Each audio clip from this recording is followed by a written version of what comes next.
இந்த ஃபோட்டோவில் இருக்கவங்களுக்கு கடந்த 3 மாதத்துக்கு முன்னாடி கல்யாணம் ஆகிருக்குது. ஆனால் அவரோட மனைவி இப்போ உயிரோடு இல்லை. அவங்க என்ன ஆனாங்க ஏதானாங்கிறத இந்த வீடியோவில் டீட்டெயில்டாக பார்ப்போம். வீடியோ ஸ்கிப் பண்ணாமல் பாருங்கள். நம்ம சேனலை பிடிச்சிருந்தா நம்ம சேனலுக்கு சப்ஸ்கிரைப் பண்ணி வச்சுக்கோங்க. அப்போ தான் டெய்லி நோட்டிஃபிகேஷன்ஸ் உங்கள் மொபைலுக்கு வரும். ஆந்திர மாநிலம் விஜயநகரை சேர்ந்தவர் தான் சிஆர்பிஎஃப் வீரர் ஜெகதீஷ். இவருக்கும் அனுஷா அப்படிங்கிற பொண்ணுக்கும் கடந்த 3 மாதத்துக்கு முன்னாடி கல்யாணம் நடக்குது, நல்லாவே நடக்குது. ஆனால் இந்த அனுஷாவுக்கு ஏற்கனவே ஒரு பொருத்தனை இந்த அனுஷாங்கிற பொண்ணு காதலிச்சுட்டு வந்திருக்கிறா. ஆனால் இவங்க 2 பேருக்கும் கல்யாணம் ஆனதுனால அந்த காதலிச்சுட்டு வந்தவன் வந்து டீசெண்டாக ஒதுங்கிட்டான். ஆனாலும் இந்த காதல் விவகாரம் ஜெகதீஷ்க்கு ஒரு நாள் தெரிய வருது. தெரிய வந்தவுடனே அனுஷாவை டெய்லி சித்திரவதை பண்ணுதான். டெய்லி இந்த ஜெகதீஷ் சித்திரவதை பண்ணுதான். 3 மாதமாக சித்திரவதை பண்ணுதான். 3 மாதமாக சித்திரவதை பண்ணவுடனே அவன் ஜெகதீஷ்க்கு சிஆர்பிஎஃப் வீரர்லேயே அவருக்கு வேலைக்கு அழைப்பு வருது. ஸோ இவர் வேலைக்கு கிளம்பி போயிட்டார். ஸோ இப்போ தான் அனுஷா நிம்மதியாக இருக்கிறாங்க. கொஞ்ச நாள் வாழ்க்கை நிம்மதியாக போய்கிட்டு இருக்குது. திடீர்னு ஜெகதீஷ் மறுபடியும் வீட்டுக்கு வராரு. கேட்டதுக்கு வேலை விஷயம் நான் வீட்டுக்கு வந்திருக்கேன் அப்படிங்கிற மாதிரி அனுஷாட்ட சொல்கிறாரு. ஆனால் அனுஷா இதை நம்புகிற மாதிரி தெரியல. ஆனால் இந்த ஜெகதீஷ் என்ன சொல்கிறான்னா, நான் திருந்திட்டேன், நான் பழசெல்லாம் மறந்துட்டேன், நீ யாரையும் காதலிச்சுக்கோ. ஆனால் இப்போ இந்த காதல் இப்போ இல்லை. ஸோ அந்த பொண்ணு அந்த காதலனை சுத்தமாக 2 பேருமே டச்சில் இல்லை. ஸோ நான் மறந்துட்டேன், நம்ம சந்தோஷமாக இருப்போம் அப்படின்னு சொல்லிட்டு பார்க்கு, பீச்சு, தேட்டரு, மாலு இப்படி எல்லா இடத்துக்கும் போகிறாங்க, சந்தோஷமாக இருக்கிறாங்க. இந்த நிலையில் தான் சம்பவத்தன்னைக்கு கடந்த 16ஆம் தேதி ஜெகதீஷ் மறுபடியும் இந்த பழைய காதல் கதையை கிளறி எடுக்கிறான். இந்த மாதிரி மறுபடியும் துன்புறுத்த ஆரம்பித்தான் அனுஷாவை. 2 பேருக்குமே அடிக்கு ரொம்ப வாக்குவாதம் முற்றுது. திடீர்னு இந்த ஜெகதீஷ் இருக்கான்ல, ஒரு நைலான் கயிறை எடுத்து தன்னோட மனைவி அனுஷா கழுத்தை நெரிச்சு கொலை பண்ணுறான். அந்த சம்பவ இடத்துல இந்த அனுஷாங்கிற பொண்ணு இறந்து போகுது. ஸோ உடலை மறைக்குது. என்ன பண்ணன்னு தெரியாமல் முழிச்சிட்டு இருந்திருக்கான் அந்த ஜெகதீஷ்.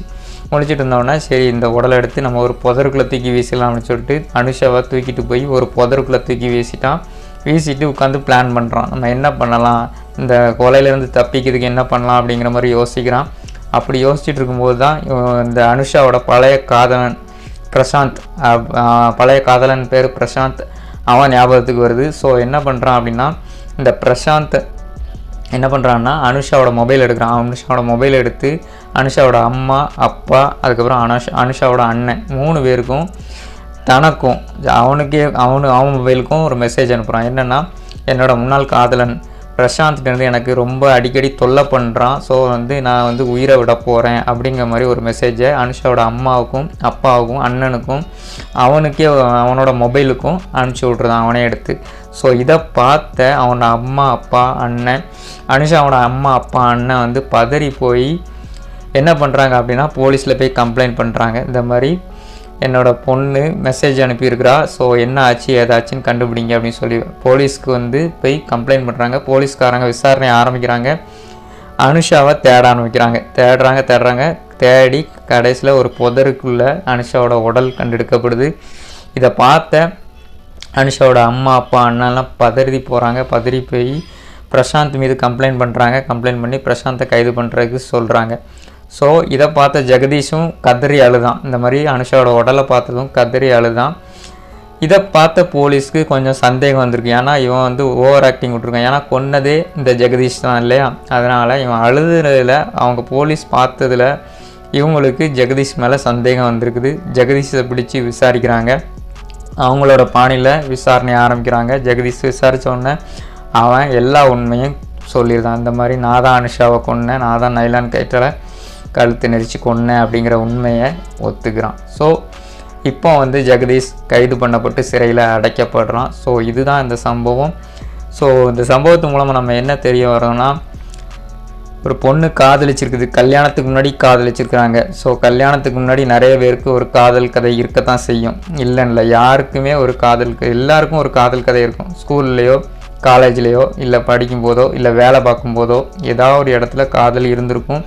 அந்த காதலில் ஒன்று சேர முடியாமல் போயிருக்கும். ஏதோ ஒரு பிரச்சனையில் 2 பேருமே பிரிஞ்சிருப்பாங்க. அதுக்கப்புறம் அந்த பொண்ணுக்கு கல்யாணம் ஆகிருக்கும். ஸோ அதுக்கப்புறம் லைஃப் வேறு மாதிரி போயிருக்கும். அந்த காதலன் வேறு ஒருத்தங்களோட போயிருப்பாங்க. ஸோ அந்த கல்யாணம் வாழ்க்கை அதுக்கப்புறம் அந்த காதலன் உள்ளே வர போகிறதில்ல. கல்யாண வாழ்க்கைக்குள்ளே அந்த விட்டுட்டு போனவளோ உள்ளே வர போகிறதில்ல. இவங்க தான் வாழ போகிறாங்க. ஸோ அந்த வாழ்க்கையை தயவு செஞ்சு எல்லோரும் நல்லபடியாக வாழுங்க. பழைய காதலை கிண்டி கிளறாதீங்க. ஏன்னா அது முடிஞ்சு போனது தான். இப்போ அந்த காதலன் வந்து மறுபடியும் இந்த பொண்ணுகிட்ட பேசிக்கிட்டே இருந்துச்சுன்னா அது தப்பு. ஆனால் அந்த காதலன் வந்து டீசெண்டாக ஒதுங்கிட்டான். பிரசாந்த் வந்து அனுஷாவோட வாழ்க்கையிலேருந்து விலகிட்டான். ஆனாலும் இந்த ஜெகதீஷ் மறுபடியும் பழசை கிண்டி கிளறி சித்திரவதை பண்ணியிருக்கான் அந்த அனுஷாவை. இதுதான் தப்பு. நிறைய பேரோட வாழ்க்கையில் இப்படி தான் நடக்குது. ஸோ தயவு செஞ்சு இந்த மாதிரி உங்களோட காதல் வாழ்க்கையை வந்து முறிஞ்சு போயிருக்கலாம். அதுக்கப்புறம் வேற ஒருத்தர் கூட கல்யாணம் ஆகிருக்கலாம். அந்த கல்யாண வாழ்க்கையை நல்லபடியாக என்ஜாய் பண்ணி வாழுங்க. பழசை வந்து கிண்டி எப்போதுமே கிளறாதீங்க. பழசு முடிஞ்சு போனது. கல்யாணத்துக்கு பிறகு உங்களோட கணவனோ மனைவியோ உங்களுக்கு உண்மையாக இருக்காங்களா அதை மட்டும் பாருங்கள். உண்மையாக இருந்தாங்கன்னா தயவு செஞ்சு உங்கள் லைஃப்பை என்ஜாய் பண்ணி வாழுங்க. அதை விட்டுட்டு இந்த மாதிரி தேவையில்லாமல் சந்தேகங்களுக்கு இடம் கொடுக்காதீங்க. அது சந்தேகங்களுக்கு இடம் கொடுத்தீங்கன்னா அது கொலையிலையோ போய் முடியுதுன்னு தான் இந்த சம்பவம் நம்மளுக்கு எடுத்து காட்டுது. ஸோ இந்த சம்பவத்தை பற்றி நீங்கள் என்ன நினைக்கிறீங்க மக்களே அப்படிங்கிறத கமெண்ட் பாக்ஸில் சொல்லுங்கள். இந்த சேனல் பிடிச்சிருந்தா நம்ம சேனலுக்கு சப்ஸ்கிரைப் பண்ணி வச்சுக்கோங்க. நம்ம சேனலுக்கு சப்போர்ட் பண்ணுங்கள். இந்த வீடியோ தயவு செஞ்சு எல்லாருக்கும் ஷேர் பண்ணி விடுங்க. மீண்டும் மற்றும் ஒரு சம்பவத்தை சந்திக்கலாம். Until then, bye.